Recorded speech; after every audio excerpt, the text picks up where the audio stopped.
Hello students, आज 30 मार्च 2019 है और आज का मोस्ट इंपॉर्टेंट करंट अफेयर लेकर आया हूँ। जो लोग पहली बार हमारे चैनल पे आ रहे हैं, डेली सबसे पहले करंट अफेयर देखने के लिए हमारे चैनल को सब्सक्राइब कर लीजिए और इस तरह के बेल आइकन को प्रेस कर दीजिएगा ताकि जो भी इस तरह का वीडियो आएगा उसका नोटिफिकेशन आपको मिल जाएगा। आज के करंट अफेयर का PDF नीचे डिस्क्रिप्शन से आप डाउनलोड कर सकते हैं। आप डेली करंट अफेयर का PDF हमारे टेलीग्राम से भी डाउनलोड कर सकते हैं। वीडियो के अंत में आपसे 2 क्विज करूँगा जिसका आंसर आपको नीचे कमेंट में लिखना है और वीडियो देखने के बाद पसंद आता है तो लाइक और शेयर जरूर करना। अब चलिए स्टार्ट करते हैं। पहला क्वेश्चन है, निम्नलिखित में से किसे हाल ही में BCCI का नैतिकता अधिकारी बनाया गया है? DK जैन को नैतिकता अधिकारी बनाया गया है। Option A right answer. नैतिकता अधिकारी को इंग्लिश में एथिक्स ऑफिसर बोल सकते हैं या फिर मॉरल ऑफिसर। DK जैन जो हैं ये सुप्रीम कोर्ट के पूर्व जज हैं। ठीक है। इस अधिकारी का कार्य खिलाड़ी, कोच तथा अधिकारियों के टकराव के मामले की छानबीन करना है। ठीक है। तो इसके अधिकारी बने हैं DK जैन, नैतिकता अधिकारी बने हैं BCCI के। BCCI के बारे में जान लीजिए। फुल फॉर्म होता है board of control cricket in India. इसकी स्थापना 1928 में की गई थी। हेडक्वार्टर मुंबई में है। अध्यक्ष हैं वर्तमान में CK खन्ना, उपाध्यक्ष हैं सोमनाथ धर, CEO हैं राहुल जौहरी, सचिव हैं अमिताभ चौधरी। अगला क्वेश्चन है, लोकसभा चुनाव 2019 के दौरान निम्नलिखित में से कौन सा स्थान विश्व का सबसे ऊंचा पोलिंग स्टेशन होगा, यानी पोलिंग बूथ होगा? ताशीगंग, यह एक गांव है हिमाचल प्रदेश का। Option B right answer. तो यह विश्व का सबसे ऊंचा पोलिंग स्टेशन होगा।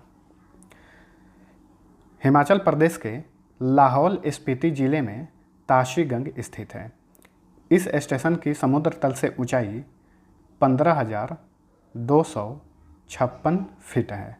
समुद्र तल से इसकी ऊंचाई 15,256 फीट है। लोकसभा का बात चल गया है, इसके बारे में जान लीजिए। वर्तमान में कौन सा लोकसभा चल रहा है? 16वीं लोकसभा चल रहा है वर्तमान में। और 16वीं लोकसभा के अध्यक्ष कौन है? सुमित्रा महाजन। लोकसभा में मैक्सिमम सीट कितना हो सकता है? 552। वर्तमान में 545 सीट है। लोकसभा में राष्ट्रपति एंग्लो इंडियन से कितनी सीटों पर मनोनीत करता है? 2 सीटों पर, यानी टोटल 543 सीटों पर चुनाव होता है लोकसभा का। अगला क्वेश्चन है, किस राज्य के उप मुख्यमंत्री सुदीन धौलीकर को 27 मार्च 2019 को कैबिनेट से हटा दिया गया है? ये गोवा के उप मुख्यमंत्री थे। Option C right answer. तो हाल ही में प्रमोद सावंत मुख्यमंत्री और 2 उप मुख्यमंत्री बने थे, एक सुदीन धौलीकर और एक विजय सरदेसाई। तो सुदीन धौलीकर को डिप्टी CM पद से हटा दिया गया है। अब नए डिप्टी CM कौन बने हैं इनकी जगह पर? मनोहर अजगांवकर। नोट कर लीजिएगा, मनोहर अजगांवकर। अच्छा, वर्तमान में गोवा विधानसभा के अध्यक्ष कौन हैं? तो कार्यवाहक अध्यक्ष हैं माइकल लोबो, क्योंकि इसके पहले अध्यक्ष थे प्रमोद सावंत, अब वे CM बन चुके हैं गोवा के। सुदीन धौलीकर जो हैं ये महाराष्ट्रवादी गोमंतक पार्टी से थे। गोवा की सबसे पुरानी पार्टी है। ठीक है, महाराष्ट्रवादी गोमंतक पार्टी। 1961 में पुर्तगाली शासन खत्म होने के बाद यही पार्टी सत्ता में आई थी। तो भाजपा और अन्य पार्टियों के गठबंधन से गोवा में सरकार बना हुआ है। तो महाराष्ट्रवादी गोमंतक पार्टी के 3 विधायक थे। तो 3 विधायक में से 2 विधायक दल बदलकर भाजपा में शामिल हो गए। अब बचे थे यही सुदीन धौलीकर। ठीक है, तो ये दल नहीं बदले थे, जिसके वजह से इन्हें उप मुख्यमंत्री पद से हटा दिया गया है और अब मनोहर अजगांवकर उप मुख्यमंत्री बन गए हैं, जो कि पहले महाराष्ट्रवादी गोमंतक पार्टी से थे, अब भाजपा में शामिल हो गए हैं। गोवा के बारे में जान लीजिए। ये है गोवा। 2 राज्यों से इसकी सीमा टच करती है, महाराष्ट्र और कर्नाटक। गोवा जो है भारत का क्षेत्रफल की दृष्टि से सबसे छोटा राज्य है। इसका गठन हुआ था 30 मई 1987 को। क्षेत्रफल की दृष्टि से 29वें नंबर पे, जनसंख्या की दृष्टि से 26वें नंबर पे है। साक्षरता दर है 88.70%। लिंगानुपात है 973। कैपिटल है पणजी। CM है प्रमोद सावंत। राज्यपाल है मृदुला सिन्हा। लोकसभा सीट 2, राज्यसभा सीट 1, विधानसभा सीट 40, जिलों की संख्या 2 है। मुख्य न्यायाधीश है नरेश हरिश्चंद्र पाटिल। ये मुंबई उच्च न्यायालय के मुख्य न्यायाधीश हैं। इसके अंतर गोवा भी आता है। लोक नृत्य है देखनी, ढालो, फुगदी, मंडो तथा लैंप डांस। नेशनल पार्क है भगवान महावीर नेशनल पार्क, इसे मोल्लेम नेशनल पार्क के नाम से भी जाना जाता है। Bondla wildlife sanctuary, Chorao wildlife sanctuary तथा नेत्रावली वाइल्ड लाइफ सेंचुरी सभी के सभी गोवा में हैं। अगला क्वेश्चन है, किस देश की खोजकर्ताओं ने मृत सागर के नज़दीक दुनिया की सबसे लंबी नमक की गुफा खोजी है? इजराइल के खोजकर्ताओं ने। Option D right answer. तो मृत सागर के नज़दीक में ही है दुनिया की सबसे लंबी नमक की गुफा। ठीक है, इजराइल के माउंट सोडोम, जो वहाँ का पर्वत है माउंट सोडोम, उसी में यह गुफा है। इसकी लंबाई 10 किलोमीटर है। इजराइल के बारे में जान लीजिए। ये है वर्ल्ड का मैप। इजराइल एक बहुत छोटा कंट्री है जो कि जॉर्डन और इजिप्ट के पास में ही स्थित है। जो मैं रेड कलर से लगा रहा हूँ यही है इजराइल। कैपिटल है जेरूसलम। राष्ट्रपति हैं रिवेन रिवलिन। प्रधानमंत्री हैं बेंजामिन नेतन्याहू। मुद्रा का नाम है न्यू शेकेल। अगला क्वेश्चन है, अंतर्राष्ट्रीय मौसम संगठन द्वारा जारी रिपोर्ट के अनुसार बढ़े हुए तापमान के कारण यूरोप, जापान और अमेरिका में पिछले एक वर्ष में कितने लोगों की मौतें हुई हैं? तो पिछले एक वर्ष में 1600 लोगों की मौतें हुई हैं। Option A right answer. सिर्फ बढ़े हुए तापमान के कारण। तो यह रिपोर्ट जारी किया है अंतर्राष्ट्रीय मौसम संगठन ने। ठीक है, अंतर्राष्ट्रीय संस्था है तो इसका रिपोर्ट महत्वपूर्ण होता है, ध्यान में रखिएगा। अब इस संगठन के बारे में जान लेते हैं।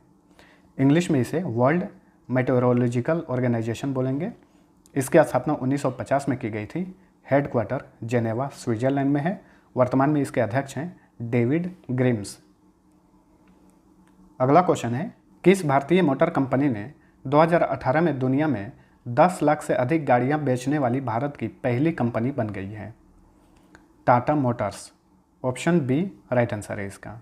ठीक है, तो पहली भारत की ऐसी कंपनी बन गई है जिसने वैश्विक बाजार में भारत से लेकर पूरे विश्व में 10 लाख से अधिक गाड़ियों की बिक्री की है।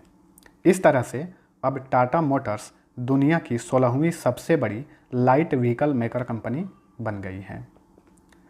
टाटा मोटर्स के बारे में जान लीजिए। टाटा मोटर्स की स्थापना 1945 में की गई थी। ठीक है, लेकिन टाटा ग्रुप की स्थापना कब की गई थी?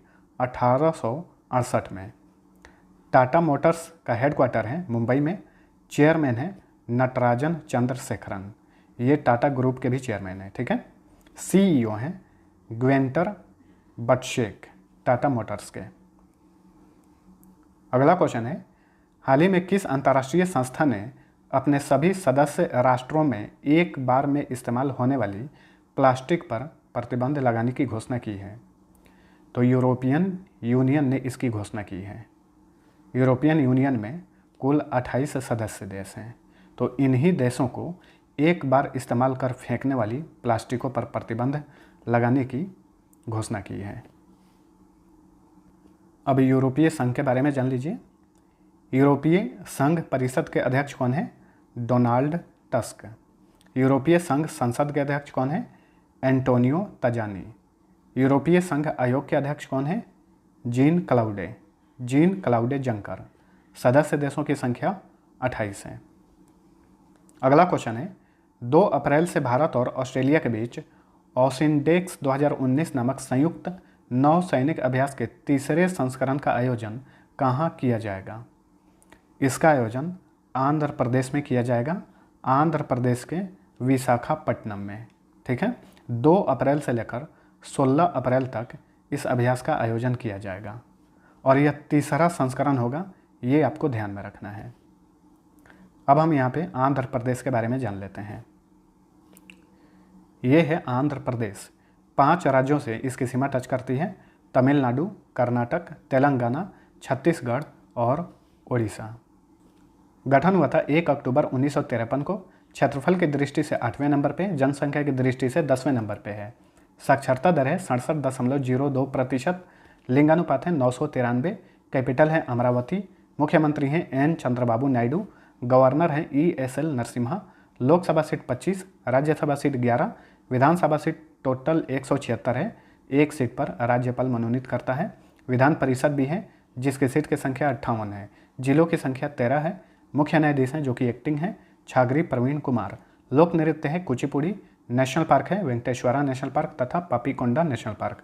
बांध के बारे में बात करें तो श्रीशैलम बांध, अलामाती बांध, बसवा सागर बांध, ये तीनों कृष्णा नदी पर हैं। अगला क्वेश्चन है 3 बार अंतरिक्ष की उड़ान भरने वाले कॉस्मोनाट वालेरी बाइकोवस्की का हाल ही में 84 वर्ष की आयु में निधन हो गया। उनका संबंध किस देश से था? ये रूस के थे, cosmonaut Valery Bykovsky. Option A right answer है। ये 3 बार अंतरिक्ष में गए थे। 1963 में ये वोस्टोक 5 से पहली बार अंतरिक्ष में गए थे। उसके बाद 1976 तथा 1978 में अंतरिक्ष की यात्रा इन्होंने की थी और इस तरह से तीनों यात्राओं को मिलाकर कुल 21 दिनों तक ये अंतरिक्ष में बिताने वाले व्यक्ति थे। रूस आंसर है, रूस के बारे में जान लीजिए। रूस विश्व का क्षेत्रफल की दृष्टि से सबसे बड़ा देश है। कैपिटल है मॉस्को, राष्ट्रपति हैं व्लादिमीर पुतिन, मुद्रा का नाम है रूबल। अगला क्वेश्चन है निम्न में से किस भारतीय को बोडले पुरस्कार 2019 से सम्मानित किया गया है? अमर्त्य सेन को सम्मानित किया गया है बोडले पुरस्कार 2019 से। ऑप्शन बी राइट आंसर है इसका। यह पुरस्कार ऑक्सफोर्ड यूनिवर्सिटी के बोडलियन पुस्तकालय द्वारा दिया जाता है। ठीक है, अमर्त्य सेन जो हैं ये भारत के अर्थशास्त्री हैं और अर्थशास्त्र के क्षेत्र में नोबेल पुरस्कार प्राप्त करने वाले प्रथम भारतीय भी हैं। इन्हें अर्थशास्त्र के क्षेत्र में नोबेल प्राइज 1998 में मिला था। इन्हें भारत रत्न भी मिल चुका है। 1999 में इन्हें भारत रत्न मिला था। अगला क्वेश्चन है कृत्रिम बुद्धि यानी आर्टिफिशियल इंटेलिजेंस में महत्वपूर्ण योगदान देने के लिए निम्न में से किसे ट्यूरिंग पुरस्कार 2019 से सम्मानित किया गया है? तो 3 लोगों को सम्मानित किया गया है, उपर्युक्त सभी। Option D right answer. Geoffrey Hinton, Yann LeCun, Yoshua बोंगियो, इन तीनों को ट्यूरिंग पुरस्कार 2019 से सम्मानित किया गया है।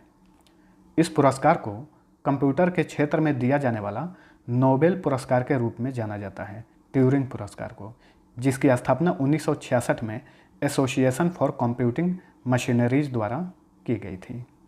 अब यहाँ पे एक चीज़ और नोट करिए, जेफरी हिंटन जो हैं इन्हें आर्टिफिशियल इंटेलिजेंस का गॉड फादर भी कहा जाता है, जेफरी हिंटन को। इनका जन्म इंग्लैंड में हुआ था लेकिन रहते कनाडा में हैं। यान लेकन ये किस देश के हैं? ये फ्रांस के हैं। योशुआ बेंगियो, इनका जन्म फ्रांस में हुआ था, रहते कनाडा में हैं। अगला क्वेश्चन है मार्था फेरेल पुरस्कार 2019 से किसे सम्मानित किया गया है? ये सारे पुरस्कार काफ़ी महत्वपूर्ण हैं, आपको ध्यान में रखना है। तो मार्था फेरेल पुरस्कार 2019 से सम्मानित किया गया है मनु गुलाटी को। ऑप्शन डी राइट आंसर है इसका। मनु गुलाटी दिल्ली में एक सरकारी स्कूल की शिक्षक हैं। इन्हें लैंगिक समानता और महिला सशक्तिकरण के क्षेत्र में उत्कृष्ट योगदान देने के लिए इस पुरस्कार से सम्मानित किया गया है, मार्था फेरेल पुरस्कार से। इस पुरस्कार के तहत 1.5 लाख रुपए की इनाम राशि दी जाती है। अच्छा, 2019 में इन्हें मिला है। 2018 में यह पुरस्कार किसे मिला था? नादिया शफी को मिला था, जम्मू कश्मीर की वीडियो रिपोर्टर हैं। अच्छा, इस पुरस्कार की शुरुआत कब की गई थी? मार्था फेरेल पुरस्कार की शुरुआत 2017 में की गई थी। ठीक है, लैंगिक समानता के लिए प्रसिद्ध कार्यकर्ता डॉक्टर मार्था फेरेल की स्मृति में इसकी स्थापना की गई थी 2017 में। अगला क्वेश्चन है हाल ही में 15वें वित्त आयोग के अध्यक्ष NK सिंह ने इंडियन फिस्कल फेडरलिज्म पुस्तक का विमोचन किया। इस पुस्तक के लेखक कौन हैं? तो 2 लोगों ने मिलकर इस पुस्तक को लिखा है, डॉक्टर YV रेड्डी और डॉक्टर GR रेड्डी। इसलिए ऑप्शन सी राइट आंसर, ए और बी दोनों। इसमें से डॉक्टर YV रेड्डी 14वें वित्त आयोग के अध्यक्ष तथा डॉक्टर GR रेड्डी तेलंगाना सरकार के वित्तीय सलाहकार हैं। तो इन दोनों ने मिलकर इंडियन फिस्कल फेडरलिज्म नामक पुस्तक लिखी है। अब यहाँ पे ये भी ध्यान में रखिएगा, 15वें वित्त आयोग के अध्यक्ष कौन है? NK सिंह। ठीक है, और 14वें वित्त आयोग के अध्यक्ष डॉक्टर YV रेड्डी। अगला क्वेश्चन है, राष्ट्रपति रामनाथ कोविंद किस देश की यात्रा करने वाले भारत के प्रथम राष्ट्रपति बने हैं? इंपॉर्टेंट क्वेश्चन है, ध्यान में रखिए। तो बोलीविया, जो कि लैटिन अमेरिकी कंट्री है बोलीविया, तो बोलीविया की यात्रा करने वाले भारत के प्रथम राष्ट्रपति बन गए हैं रामनाथ कोविंद। तो ये हाल ही में 3 देशों की यात्रा पर हैं, क्रोएशिया, बोलीविया और चिली। इन तीनों देशों के बारे में जान लीजिए। क्रोएशिया यूरोपियन कंट्री है, बोलीविया और चिली साउथ अमेरिकन कंट्री है। बोलीविया की कैपिटल है सुक्रे, राष्ट्रपति हैं ईवो मोरालेस, मुद्रा का नाम है बोलीवियानो। ये सारा मैं पहले पढ़ा चुका हूँ, दोबारा रिपीट करवा रहा हूँ। क्रोएशिया की कैपिटल है जाग्रेब, राष्ट्रपति हैं कोलिंडा ग्रेबर किटारोविक, प्रधानमंत्री हैं आंद्रेज प्लेनकोविक, मुद्रा का नाम है कुना। चिली की कैपिटल है सैंटियागो, राष्ट्रपति हैं सेबेस्टियन पिनेरा, मुद्रा का नाम है पेसो। तो ये था हमारा आज का करंट अफेयर। वीडियो पसंद आए तो लाइक और शेयर जरूर करना। अब चलिए लास्ट वीडियो का आंसर बता देता हूँ। पहला क्वेश्चन था, ताइपे में आयोजित 12वीं एशियाई एयरगन चैंपियनशिप 2019 में मनु भाकर और सौरभ चौधरी की मिश्रित जोड़ी ने कौन सा पदक जीता? सभी लोगों ने आंसर सही दिया था।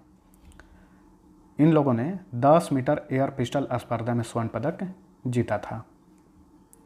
दूसरा क्वेश्चन था, नागरहोल राष्ट्रीय उद्यान किस राज्य में स्थित है? इसका भी आंसर सभी लोगों ने सही दिया था, कर्नाटक सही उत्तर था। अब चलिए आज का क्विज करता हूं, जिसका आंसर आपको नीचे कमेंट में लिखना है। पहला क्वेश्चन है, मारुति सुजुकी इंडिया के प्रबंध निदेशक और मुख्य कार्यकारी अधिकारी कौन नियुक्त हुए हैं? दूसरा क्वेश्चन है, मंगलोर से कन्याकुमारी तक तटीय क्षेत्र क्या कहलाता है? क्या नाम है इसका? ठीक है, दोनों का आंसर नीचे कमेंट में जरूर लिखिएगा। और जो लोग पहली बार हमारे चैनल पे आए हैं, सब्सक्राइब करके बेल आइकन प्रेस कर दें, ताकि जो भी इस तरह का वीडियो आएगा उसका नोटिफिकेशन आपको सबसे पहले मिल जाएगा।